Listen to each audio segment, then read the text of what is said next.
在中国经济的阴霾下，一场惊心动魄的餐饮业大逃亡正在上演。曾经熙熙攘攘的广州、深圳街头，如今处处可见零元转让的醒目招牌。昔日寸土寸金的商铺租金被腰斩，却仍无人问津。这场席卷全国的餐饮业寒潮中，短短半年内就有100万家餐馆倒闭，堪称史无前例的惨烈。然而，在这片萧条中，北京的外卖骑手大军却逆势暴增近50%，仿佛在演绎一出荒诞的生存悲喜剧。在广州天河区这个曾经寸土寸金的核心商圈，如今上演着令人唏嘘的一幕。据当地房产中介透露，仅仅2个月内，这里的餐饮街铺就经历了3次降租，总降幅惊人的超过了33%。以前这里一铺难求，商家都排队等着入住。现在倒好，我们求着商家来，还得挨个打电话问要不要来看铺子。一位的房产中介无奈地说道。情况在深圳也好不到哪里去。在寸土寸金的南山区，餐饮商铺的租金如同自由落体一般直线下跌。购物中心、写字楼群楼和住宅底上的租金同比降幅高达3到5成，有些商铺的租金甚至跌回了10年前的水平。去年这时候，200平米的店面月租金要30万，现在只要15万就行。可就是这样，还是没人来问。深圳一家地产公司的招商经理无奈地表示，在广州天河南商圈，这个被誉为广州心脏的地方，如今俨然成了一座美食鬼城。曾几何时，这里的商铺可谓一铺难求，空置时间从来不超过半个月，老店还没撤场，新店就已经找好了。但如今这里的景象令人唏嘘。最近3个月，我手上就空出了5、6家餐饮商铺。一位招商经理说道，语气中充满了无奈。其他还在营业的商家也都在打听有没有人要转让或者分租，大家都在寻找脱身的机会。这位经理手上有一家面积约50平米的商铺，在5月底租户撤场后一直空置至今。退租前，这家铺子的月租金是7万元，转让费15万。现在好了，房东主动说取消转让费，租金也降到了4.7万元，只收1个月的租金作为入场费。他苦笑着说，可即便这样，2个多月过去了，还是没人来接手。深圳的情况同样不容乐观。一位业内人士介绍说，目前商铺的空置率已经突破30%，创下了近几年的新高。在广州罗岗万达广场附近，有人开了一家螺蛳粉火锅店。谈起自己的创业经历，他眼中充满了心酸。去年接手这家店的时候，我付了将近10万元的转让费。当时心想着，这么好的位置，生意肯定不会差。结果呢？今年刚过完年，我就不得不挂出转让告示了。他的遭遇并非个例，在深圳，不少餐饮店主也面临着同样的困境。我认识的好几个朋友，都是去年高价接手的店面，现在亏本转让都没人要。一位深圳餐饮从业者无奈地表示，有的人甚至亏了上百万，简直是血本无归。面对高昂的租金和惨淡的生意，不少餐饮品牌开始另辟蹊径，从繁华的核心商圈搬迁到租金相对低廉的社区或写字楼群楼。这场席卷全国的餐饮业寒冬，不仅仅影响了个体商家，甚至连一些大型连锁品牌也难以幸免。据报道，今年上半年，全国已有超过100万家餐饮店倒闭，其中不乏一些知名品牌。更有餐饮收尸人自曝，1个月内就回收了42家火锅店的设备，足见行业之惨烈。这场餐饮业的寒冬，并非只局限于广州、深圳等一线城市，它如同一场无情的风暴，正在席卷整个中国。在杭州，曾经热闹非凡的中山北路，如今也难掩萧条。这条曾经一铺难求的美食街，如今处处可见转让、出租的牌子。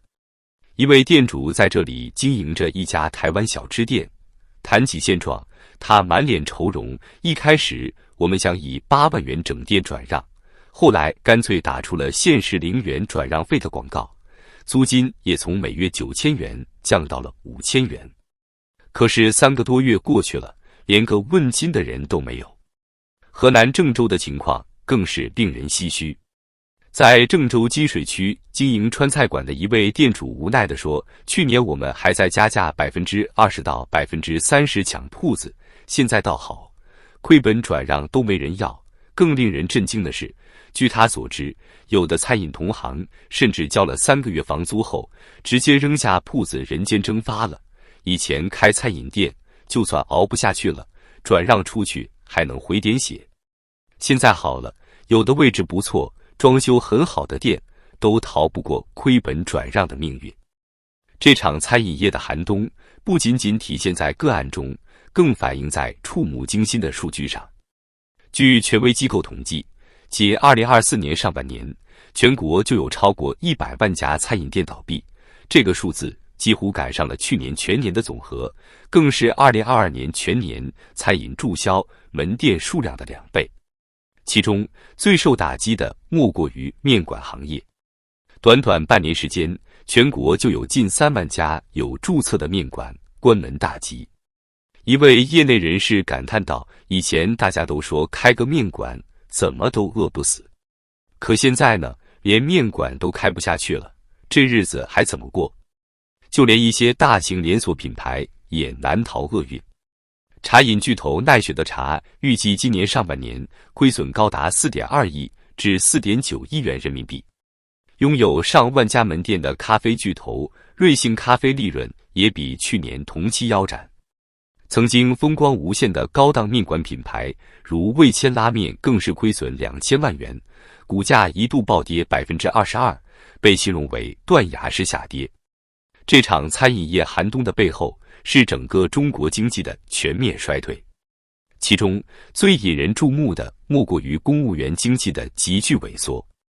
一位公务员透露，现在公务接待都卡得很死，外地来的客人最多就招待一顿工作餐，以前动辄几千上万的大餐，现在想都别想了。他无奈地说，现在政府天天喊没钱，连我们的工资都发不出来，哪还有钱吃喝？这种情况对高档餐厅造成了毁灭性的打击。一位曾在北京经营高档粤菜馆的老板感叹道，以前我们店里天天都是领导干部，不是公款吃喝，就是有人来行贿受贿。现在好了，一方面反腐力度加大，大家都不敢来了，另一方面经费缩水，有心来也来不了。我这店啊，迟早得关门。在这片愁云惨淡中，外卖市场却呈现出一片罕见的繁荣景象。据北京市统计局的数据显示，2024年上半年，尽管餐饮业整体营业收入同比下降2.9%，但餐饮配送及外卖从业人员数量却逆势增长了惊人的49.7%。这一现象引发了业内人士的广泛讨论。有人认为，这或许是因为疫情并未完全退去，人们仍然倾向于居家用餐。也有人指出，这可能是因为其他行业就业形势更加严峻，大量失业人员不得不转向外卖行业谋生。一位北京的外卖骑手透露，以前送外卖的都是一些农民工或者大学生，现在倒好，我们队伍里有不少原来的白领，甚至还有几个之前是企业中高层的。大家都是为了养家糊口，没办法呀。与此同时，不少餐饮店主也将目光投向了外卖市场。在广州，原本经营高档粤菜馆的一位店主，最近将店面缩小了一半，专注发展外卖业务。店面小了，租金少了，人工成本也降下来了。虽然单价没以前高，但胜在量大，至少能保证不亏本。他表示，面对这场看似无休止的寒冬，中国的餐饮业者们正在苦苦思索着生存之道。有人选择转型，有人选择坚守，更有人选择彻底退出。然而，对于更多的餐饮业者来说，未来依然充满了不确定性。一位在北京经营了20多年餐馆的老板娘说：“我们这一行，什么大风大浪没见过，非典挺过来了，金融危机挺过来了，这次疫情也挺过来了。但是现在这个情况真的是前所未有啊！”他的话或许道出了整个中国餐饮业的心声。在这个曾经被誉为民以食为天的国度，餐饮业的兴衰不仅关乎一个行业的命运，更折射出整个社会的经济状况和民生百态。